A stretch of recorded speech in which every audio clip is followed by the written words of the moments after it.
Hello guys and welcome back. Today I'll show you how to disable YouTube Shorts. Firstly, open the youtube.com in your web browser and sign in with your YouTube account. Make sure you are in the YouTube homepage and not on the Shorts page. Scroll down to the page until you reach the Shorts section. Next to Shorts section, click on X button marked as not interested. After clicking the X button, a confirmation message will appear stating that the Shorts shelf will be hidden for 30 days. Just note that this method is currently only applicable on the desktop version of YouTube.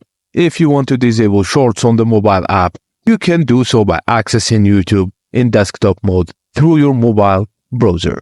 And that's it guys, you've successfully hidden YouTube Shorts for 30 days. If you found this video helpful, please don't forget to like and subscribe for more.